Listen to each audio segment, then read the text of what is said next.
Hello and welcome to episode 77. Today we're touching base with Jeff Hahn, owner and principal of Hahn Public Relations. We are going to talk about his experience in crisis communications and what you really need to know when it comes to brand reputation and management.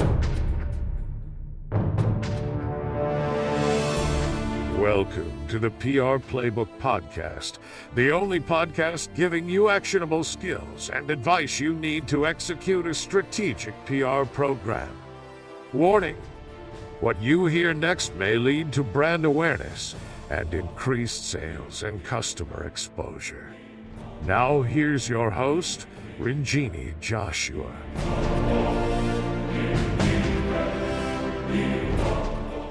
Hello, Jeff. Thanks for joining us today on the PR Playbook Podcast. Thanks, Ranjini. Great to be with you. I really appreciate being asked to come on your show. Great. So I love crisis communications because it's like you can create processes for anything that could possibly go wrong. And I remember in school when I was studying public relations, I really was like, I felt like I was really good at it. But in real world practice, I think it's a little bit different.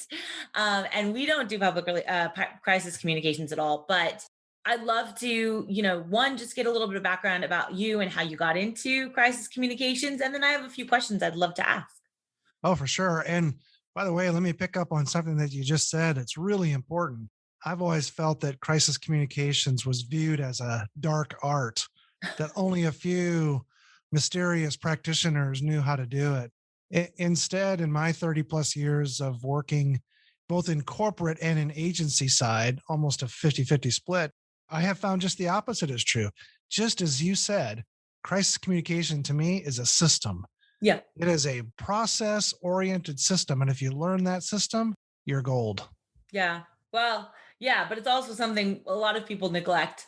Oh, for sure. It's like insurance. No one wants to pay for insurance. Mhm. Well, tell us where you came from, your background, and how you got into it. Yeah, in my career, I've grew up, as I mentioned, in the corporate environment.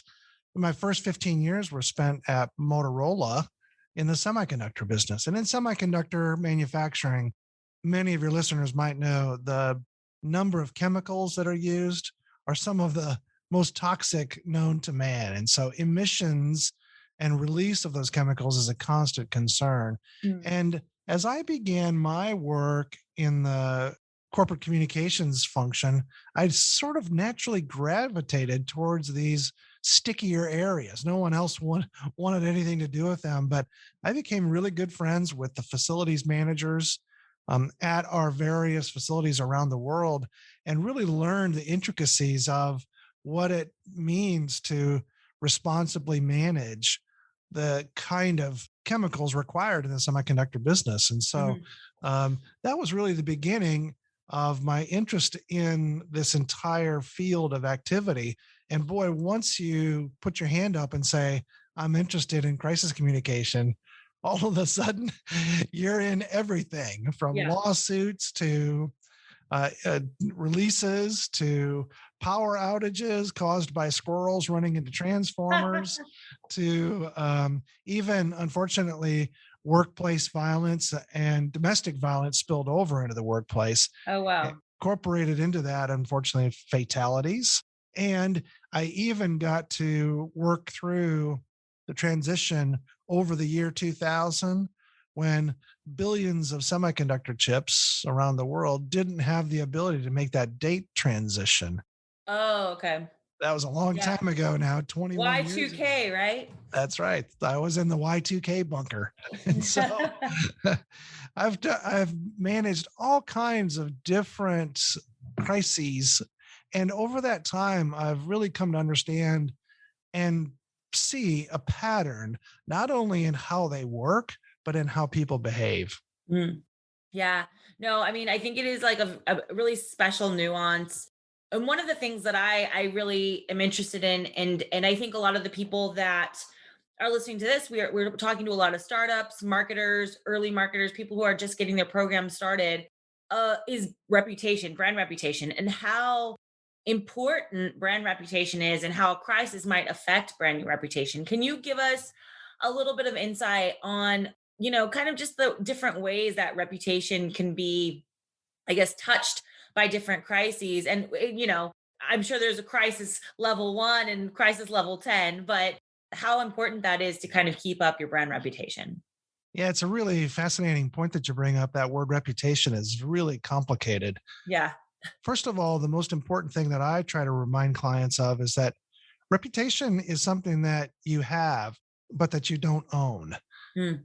Reputation is owned in the minds of your stakeholders. Someone familiar with your brand has an impression of it. Your reputation as a brand is formulated by that impression and billions of other impressions associated with your brand. Hmm.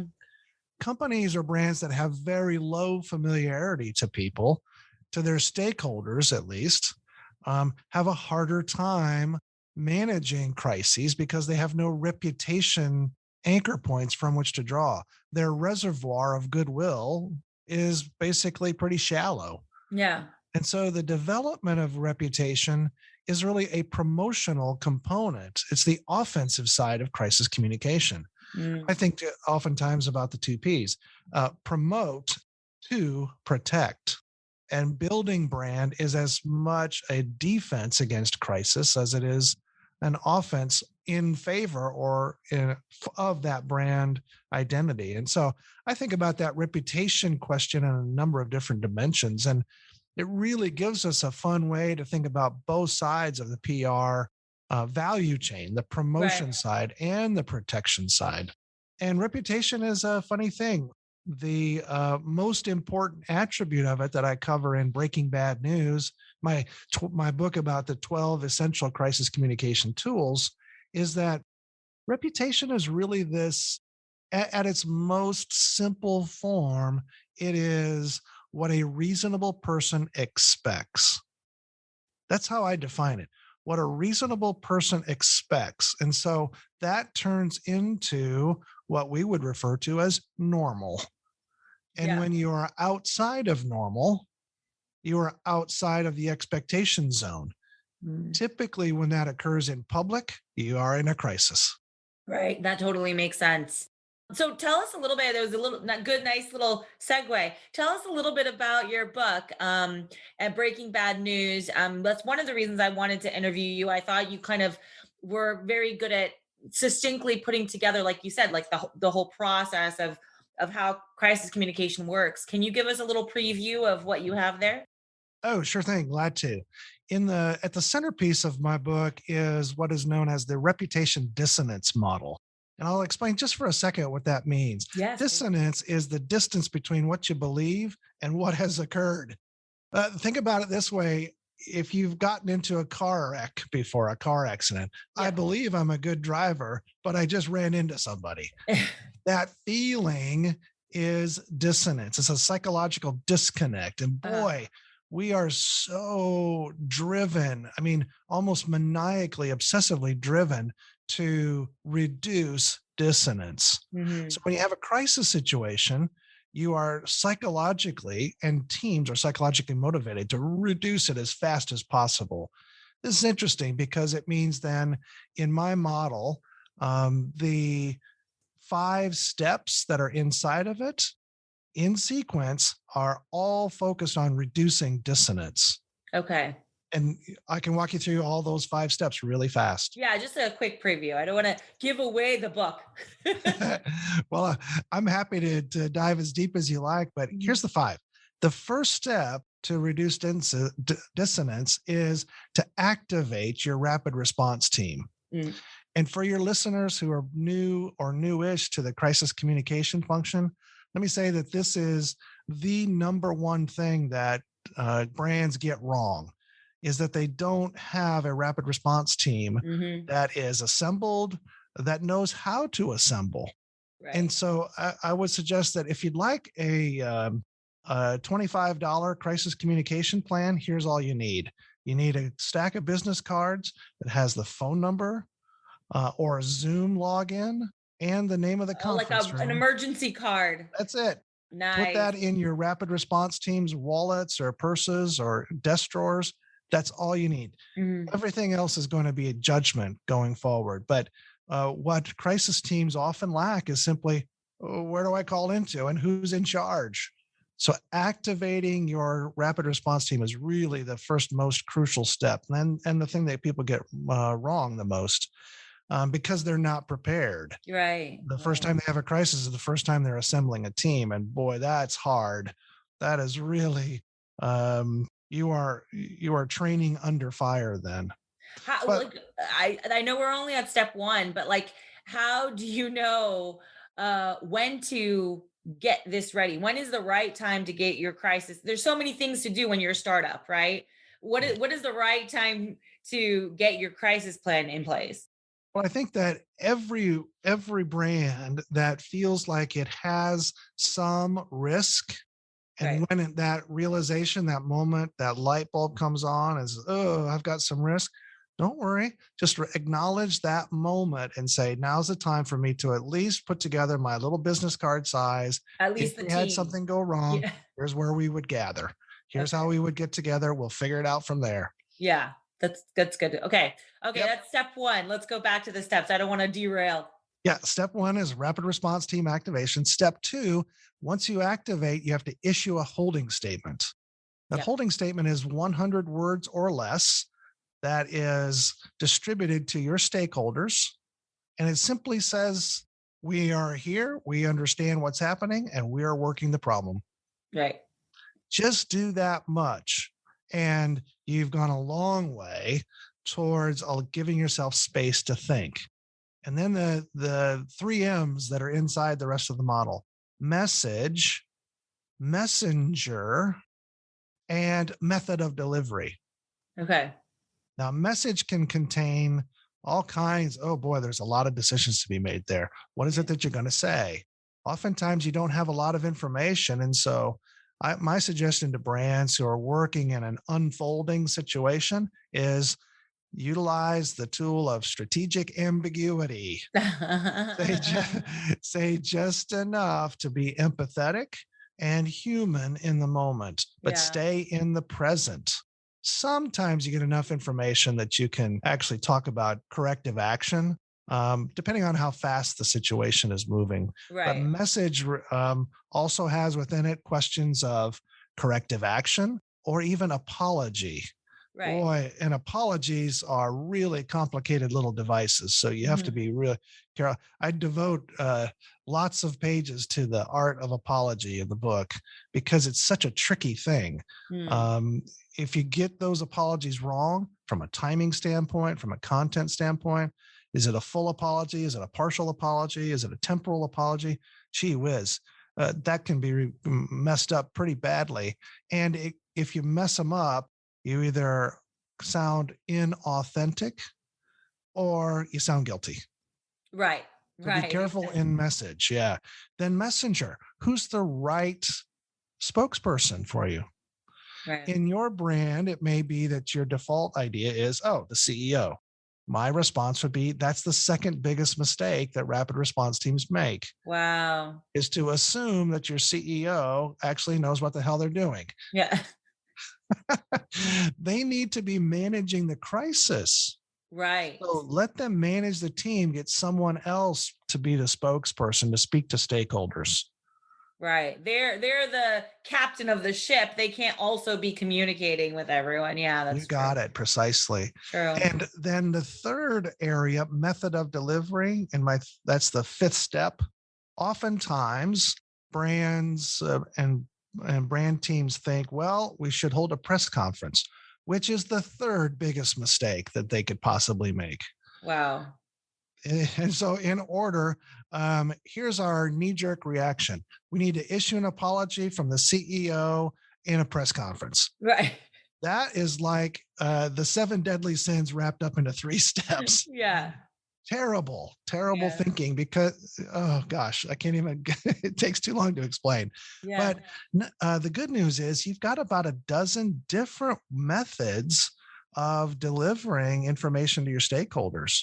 You can Right. do it, and those range everything from no comment, which is a bad idea in a lot of cases, Yeah. to allowing yourself to be ambushed interviewed, which is terrible too. Right. Right. In Yeah. between there's 10 other options. And I think that's what I wanted to really convey to the readers of Breaking Bad News, is that you have options, and walk down through each of the steps in order to use those options and pick your best, make your best choices, rather than call a press conference, have the CEO apologize. Um, those are the worst of the options until they're not. Right. Yeah.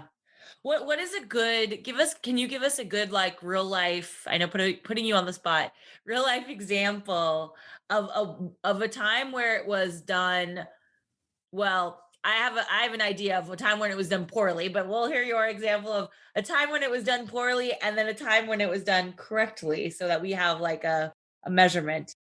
Well, we can watch the news almost every day and Yeah. see examples, which is part of the gift of crisis communication. It just keeps on giving, doesn't it? Yes. I think about examples of exemplary options, and let's go ahead and address one that people recall and use as kind of the gold standard Yeah. incorrectly. They'll often think about Johnson and Johnson and the Tylenol recall Okay. way back when in the 1980s. Let's just say this, that Johnson and Johnson, if they acted the way they did in the 80s, today they would be forced out of business. Wow. It was a series of decisions that to then seemed to be cutting edge. Today you look at it and say, you're dead. Yeah. For example, J&J didn't recall Tylenol. It was Walmart and CVS that pulled them off the shelves. Oh, wow. J&J didn't communicate until 7 days into the poisonings. Can you So, give a quick brief synopsis of what happened so that we are all on the same yeah, it was. page? I've forgotten the exact dates, but this is a famous crisis communication case of. Yeah. It's called the Tylenol poisonings, Johnson and Johnson's Tylenol, and the particulars of it were that someone intentionally put cyanide into Tylenol capsules. Okay. Well, now your Tylenol bottles are, there's a foil seal over top of them and a plastic seal around them and a Right. locking lid. All of those things came out of that particular incident. Mhm. So that's a famous one that people often point to. Oh, nothing better than the way Tylenol did that. And well, wait, wait a minute. They'd be drummed out of business today. Right. And the difference, of course, that you and I know is speed. Yes. Today, digital media, especially social media, would overwhelm a brand. Mhm. And that's why when I think about my 5 steps, by the way, I put them into what I call the TikTok box Yeah. and tell brands, you've got 120 minutes, you've got 2 hours to control the narrative and come out of the trough that you're in. But let's go back to your question about good examples, bad examples. One of the worst examples in recent memory is the Deepwater Horizon accident, the explosion of the oil platform in the Gulf of Mexico. Oh, yeah. Right. This was BP that owned it. And Tony Hayward was the CEO of BP at that time. And Hayward was quoted, probably the dumbest thing that a CEO has ever said in the midst of a crisis. He said to a local reporter, he didn't think it was a big deal, but he said, I'd like my life back. Oh, wow. Well, Tony Hayward got his life back Yeah, the you got next day. He was fired from by the company for saying that and for so poorly managing the initial phases of the crisis. right. And Wow. that was really a debacle made much worse by incompetence in the communication. Right. What do we take from that? We've got oil just gushing into the Gulf. It's a massive oil spill caused by some sort of incompetence. Right. And you kind of have to know that something went wrong and you're in charge of it. So in that moment, you've just got to focus the audience and all the stakeholders on, let's get it fixed. Let's get it fixed. Right. That you're taking the most action possible to fix the problem. Yeah, exactly. Absolutely. Yeah. No, and sparing no expense. Just stay focused on that. But Hayward he got focused on how bad he felt about things. And when he thinks about how bad he feels, he thinks about himself. So what a crazy, terrible moment in crisis communication, but one for the books, I'll have to say. Right. Wow. That's it's pretty bad. Yeah, really bad. Especially, to come from the CEO's mouth, which goes to your point of maybe you don't always want the CEO talking. They're too emotionally invested and involved sometimes. You got it. And they're overwhelmed by so many decisions that Yeah. you need Yeah. someone else to be out in front of the microphones. So that's one that I always think about. There's another one just out of the recent news that I've been studying here in the States. It's a company called Colonial Pipeline. Okay. And Colonial Pipeline runs oil pipeline, petroleum, gasoline, and natural gas pipelines up from Houston up to the East Coast. Well, about, I guess now 3 weeks ago, the company had a ransomware attack on their data systems. Mhm. And they had to shut that pipeline down for 7 days, and in fact ended up paying tons of money to the ransom attackers. So this hacking incident, the cybersecurity Oh, hack, wow. ended up costing them, I think the payout was $4.7 million. Now the government, the FBI, was able to find and claw back because they paid in Bitcoin. They clawed back 2.2 or 2.4 million of that. But Wow. in this particular case, I thought it was really interesting, and I'm still sort of digesting it. But it was so interesting how the CEO came out and spoke about the events that unfolded that brought him to the decision to pay the ransom. Right. By the way, the pipeline itself, the physical movement of petroleum wasn't affected. What was affected in the hack was the bookkeeping system. So Uh, really interesting to think about the implications. Well, all along the East Coast, there were runs by the public on gas stations, and people, the news media went crazy, etc. oh, I see. That's crazy. It's like a convergence between cyber, physical space, and Yes. the digital Yeah. space. That's crazy. What an interesting thing. And he was so human in his conversation that I think it's worthy of some note, because he talked about things like, he said words like, this was the hardest decision I've ever had to make as a business leader. Uh, And he got emotional about that in his statements, and talked about the difficulty and the challenge and even the timeline, very specific on the timeline yeah. in his congressional testimony that followed.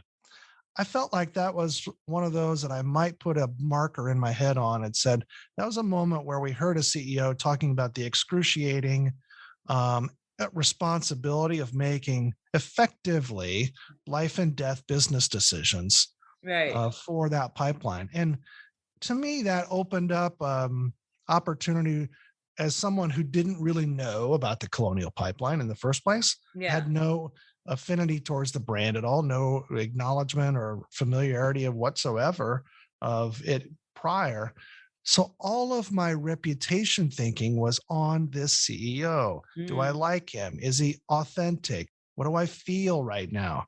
And I got to empathize with the guy, because look, first of all, they were attacked. Right. They're in victim mode. So that was really smart. Stay in victim mode, Uh-huh. and do your best to stop creating more victims. Right. Right. Yeah. And then message to a great extent from the authentic self. How is it that you're feeling? Now, what is it that you're doing?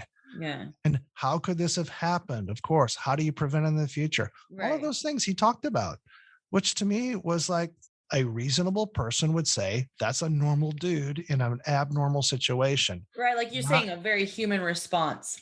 absolutely right. So I think about that as a very recent case that translates over to all kinds of other examples. The Yeah. more human, the humaneness of a moment is what's called for.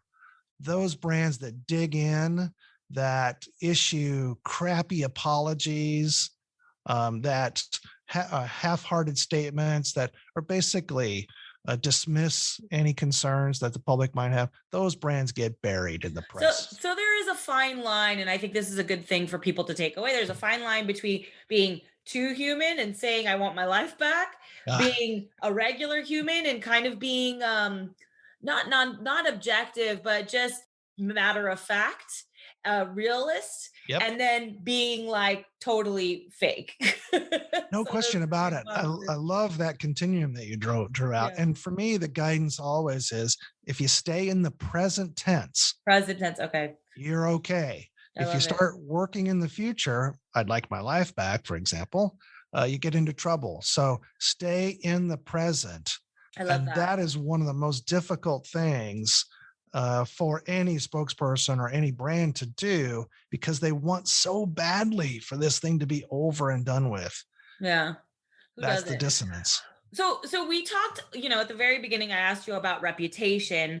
And so when these crises are happening, they're either losing or I doubt they're gaining or maybe they are gaining reputation. What are the big losses if you're not managing your crisis?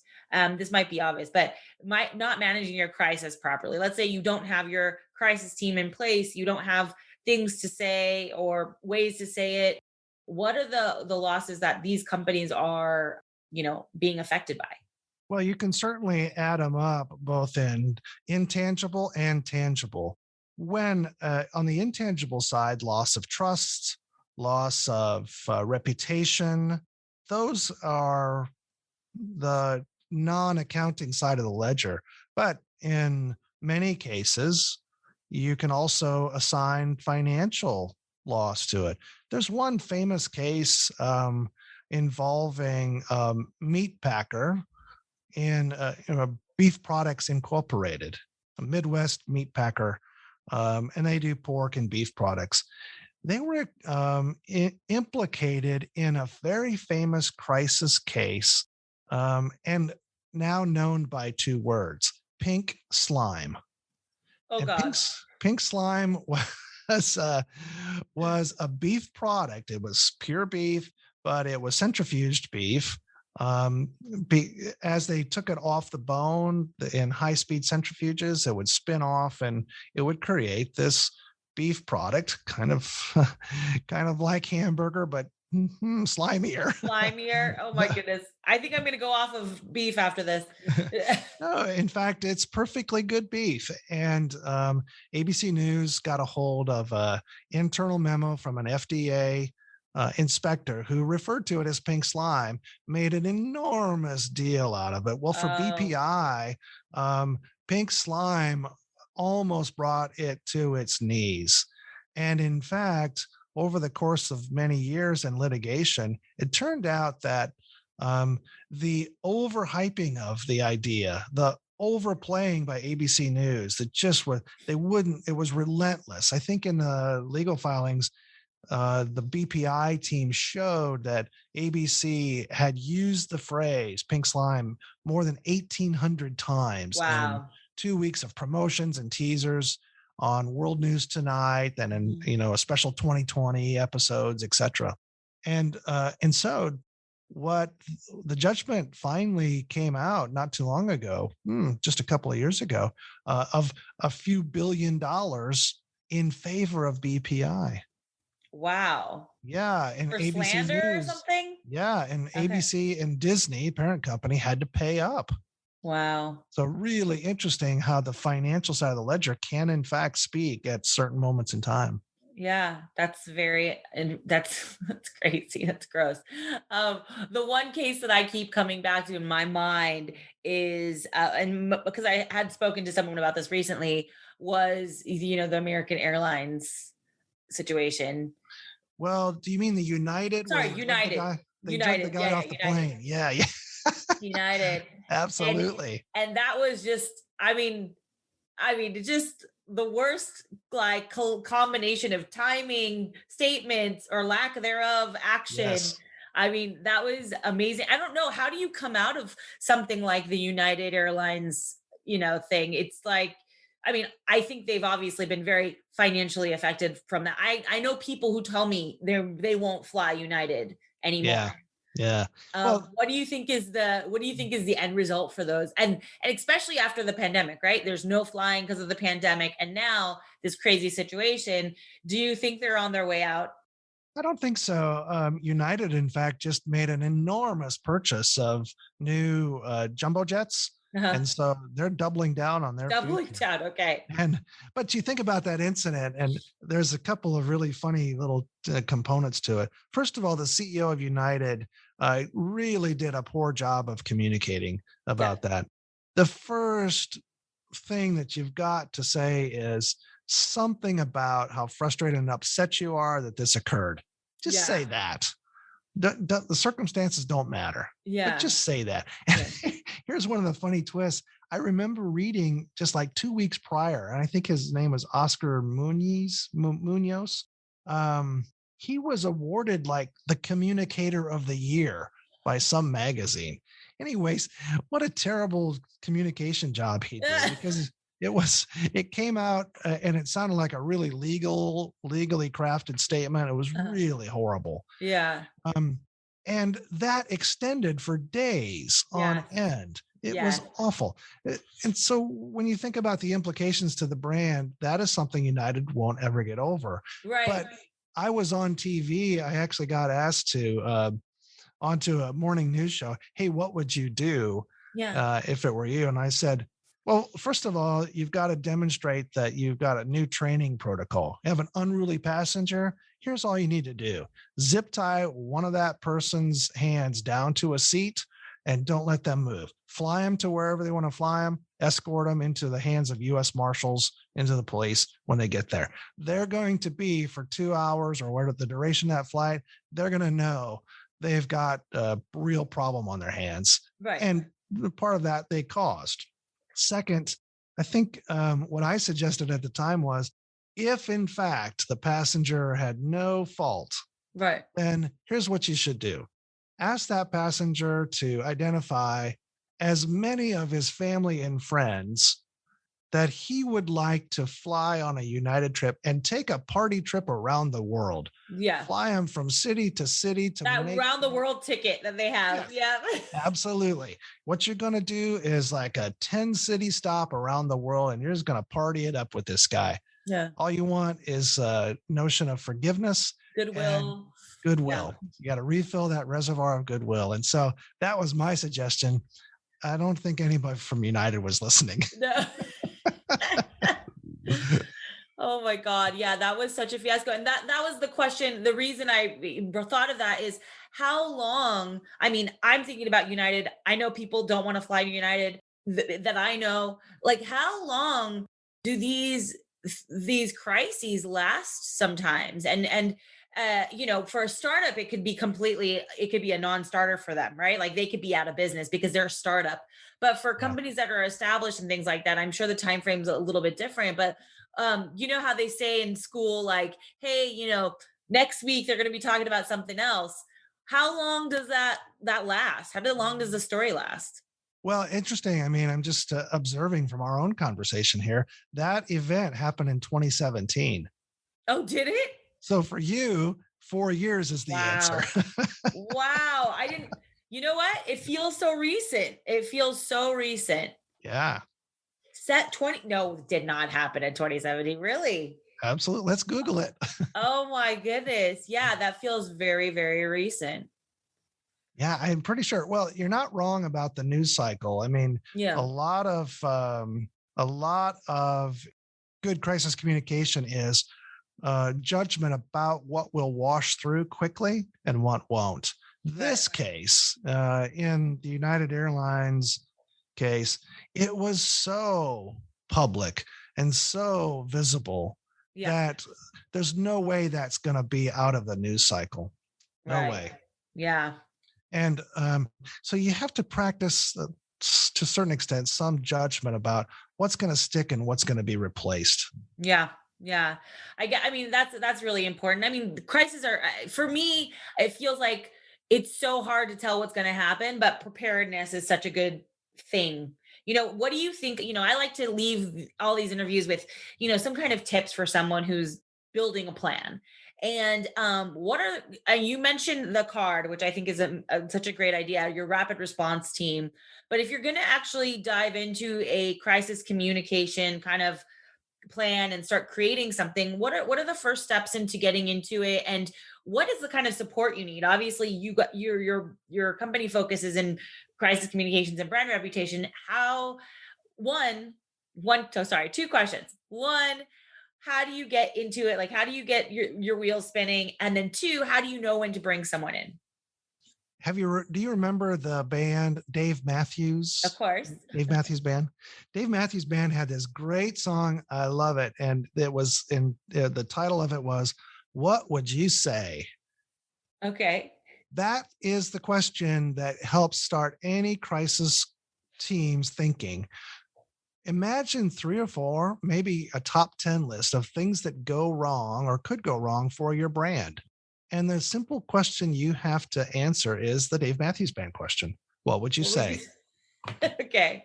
That to me is one of the most important exercises that any rapid response team can go through in order to prep themselves for the eventual crisis communication moment. What would you say is the only question you need to answer, because with the answers written down, you at least have a starting point, almost like a library of language that you can Uh-huh. draw on I love it. when something, in fact, does occur. So that's my advice related to your question in terms of how to get started. Just go through a Dave Matthews Band exercise. Think about the risks that you have, the potential, the more out there kind of risks, too big, too abstract. Yeah.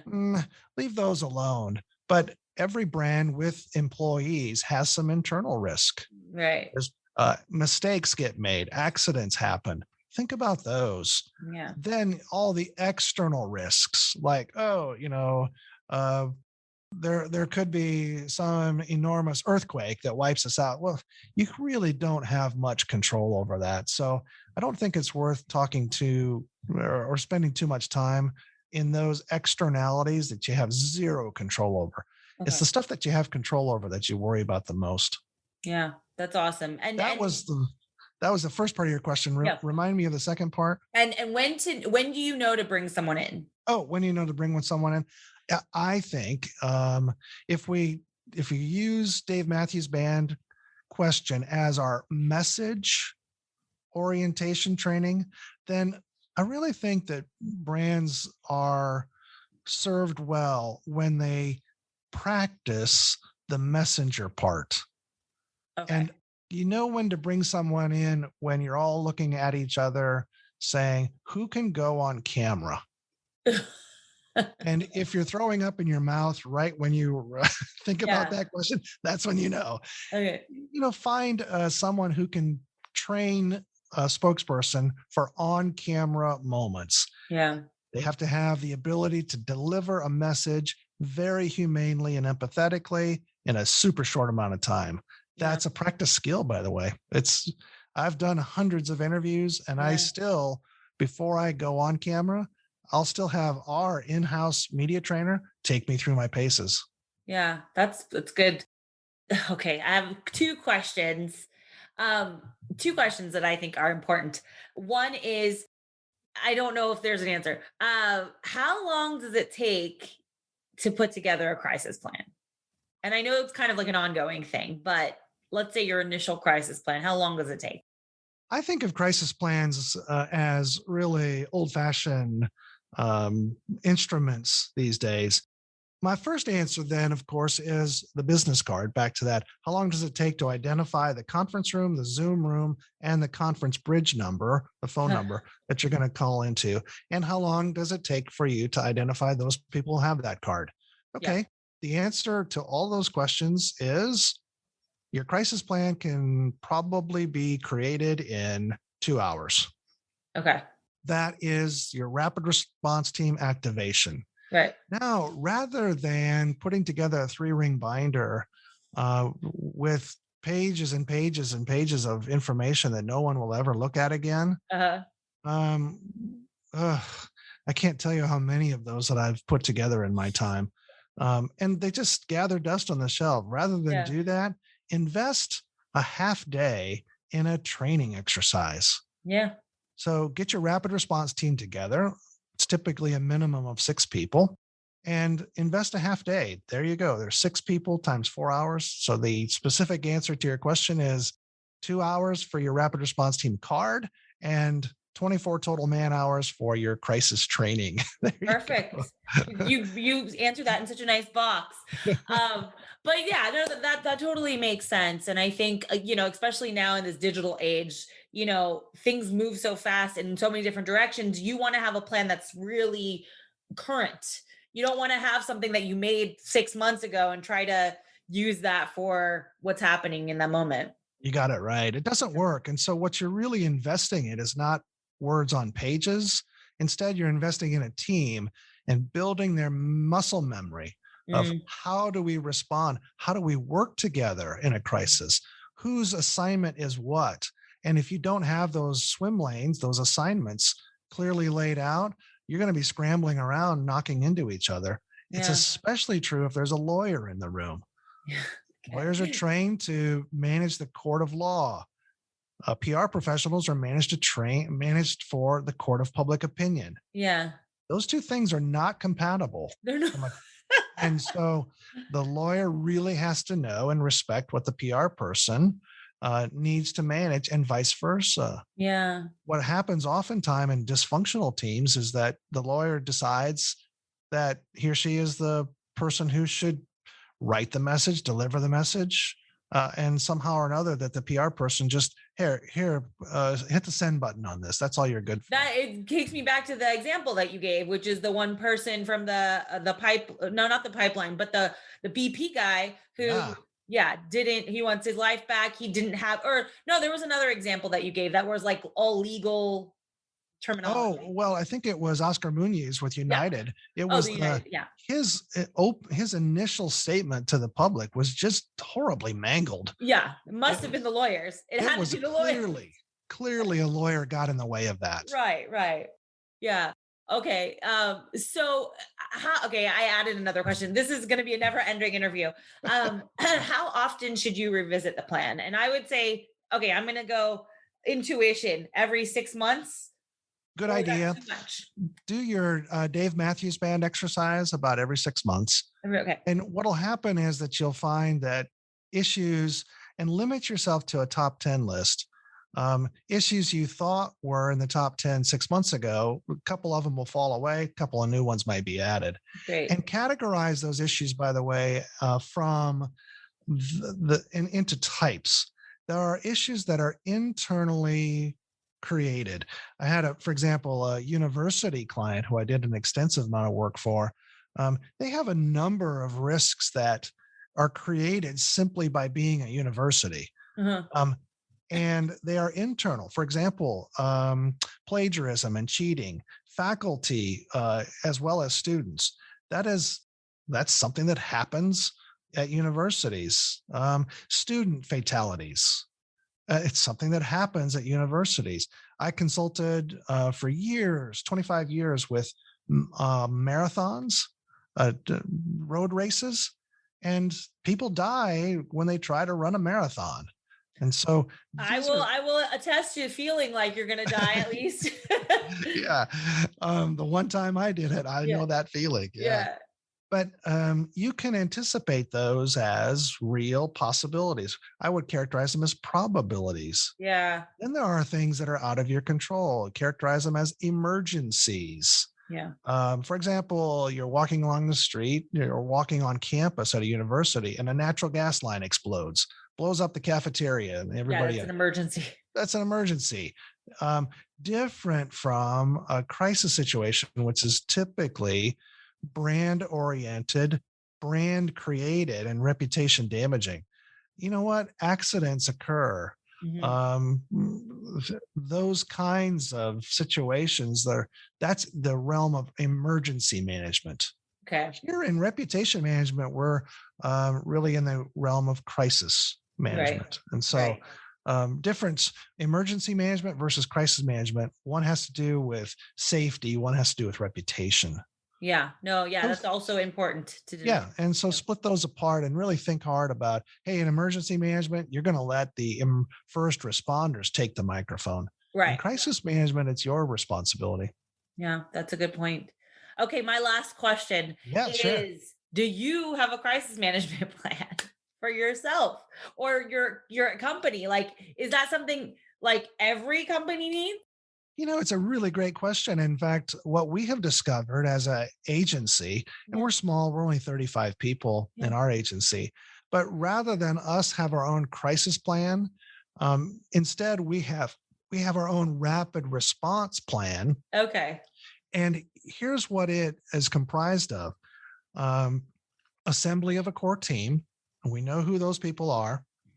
And typically it's a client spanning issue. Right.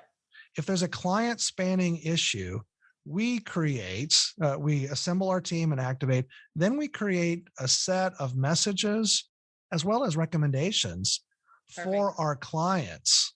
I'll give you some really good examples and terrible examples. I mean, in the aftermath of the murder of George Floyd, Yeah.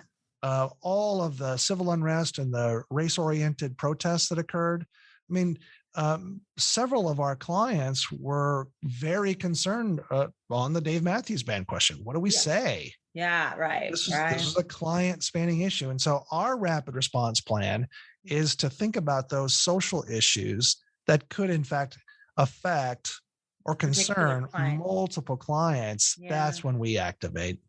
Yeah, no, that's a very good point. I mean, things like that. I mean, I had people, saying, "Should we do a Black Lives Matters campaign? Should we do Right. this?" And and our I don't know what the right answer is, but my kind of our leaning was, how topical is this for your brand? Look Yep. at the brand and how topical is it for your brand, and address it if it touches your core target audience or yourself as a brand. Sometimes it didn't even apply. So it was like, there's really, don't get on a bandwagon just to do it. But if it really affected your core customer base, or we're working with technology companies, so your customer base, or your own internal team, then we can kind of make a commentary on it. Otherwise, it's like, maybe we should just leave it alone and let the other people who it does affect, let them say something about it.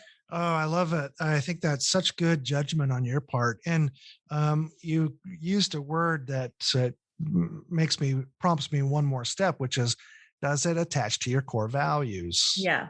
Yeah. And if so, then think about employees as your primary audience. Where Yeah. companies like, remember, I guess this was probably 3 or 4 months ago, several companies in Atlanta responded to a series of laws that were happening in Georgia to restrict voting rights. Hmm. Those laws were enacted eventually and are now the thing in Georgia. Lots of political upheaval around that. Yeah. Well, here are brands like Home Depot and Coca-Cola issuing statements associated with that legislative activity, very political. Hmm. What's their proper orientation from a core standpoint, as you've suggested? Right. The proper orientation really is, how do we support employees to help them go vote? Right. Not, what is our stance What on is our this position? legislation? Yeah. Stay Yeah, because away then you from turn that. into a political entity. Then someone's going to they're going to be like, well, I can't work with Home Depot anymore because they have this political view. Yeah, exactly. Yeah. And in fact, you saw in the news during that, even the Mitch McConnell in the Senate started talking about how companies need to mind their own business. They And do. Yeah. to a certain extent, Not wrong. It's not doesn't matter. wrong. Yeah, Yeah. it doesn't matter how you feel about Mitch McConnell, but he wasn't wrong. He was just saying, mind your business. And that's actually good advice. Now, if I'm the CEO of Coca-Cola, what I want to talk about, especially to my employees in Georgia, is, here are 3 things we're going to do to help you vote, Yeah.